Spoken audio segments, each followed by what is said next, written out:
We have an amazing community of primary care providers that did take on doing the COVID response early on in COVID.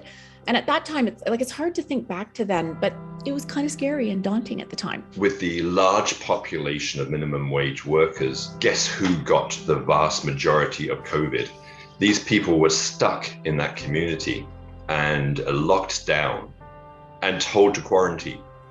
And they were living in dormitories. So where were they going to quarantine? They were quarantining out in the woods somewhere. Some of them went into cars if they had some, or vans. There was suddenly a third world health emergency going on in the community of Whistler. We put a ton of effort into trying to keep people safe and minimizing face-to-face time. Again, it's really hard to think back to that time. And, we had engineered ventilation for the trailer that we saw people in. And we took these detailed histories from people over the phone, but in an effort to minimize our face-to-face time for both of us. And after a couple of days, it became really clear that the medicine was pretty standard. It was pretty easy, not to make that sound awful, but it wasn't daunting.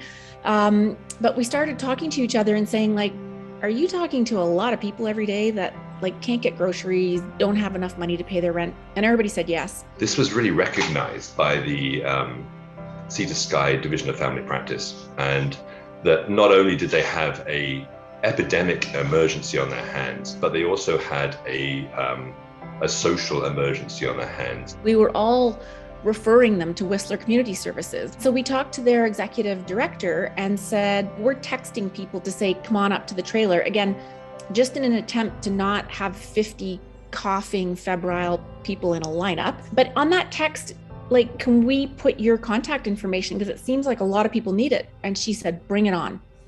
So we just put this text at the bottom that, literally said, do you need help with food, rent, or accommodation?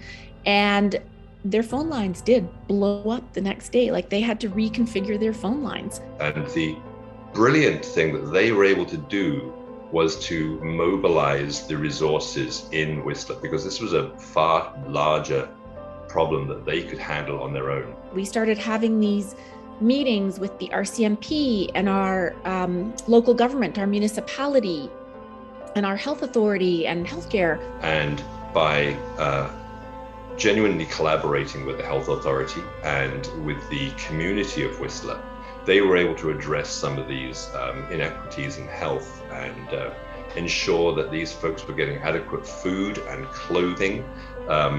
They were making up care packages, actually delivering to cars and vans where these poor folks were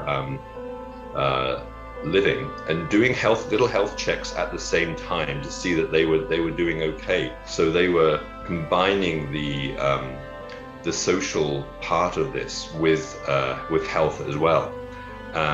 A really inspired approach. There's actually a lot of people out there who want to help, that given the right resources to do that, you can actually move mountains in the case of Whistler. We're now working towards creating a community health center that is really supported by community and by the local nonprofits and social services, as well as our health authority. And I think really that is the secret sauce. That's what we've always needed.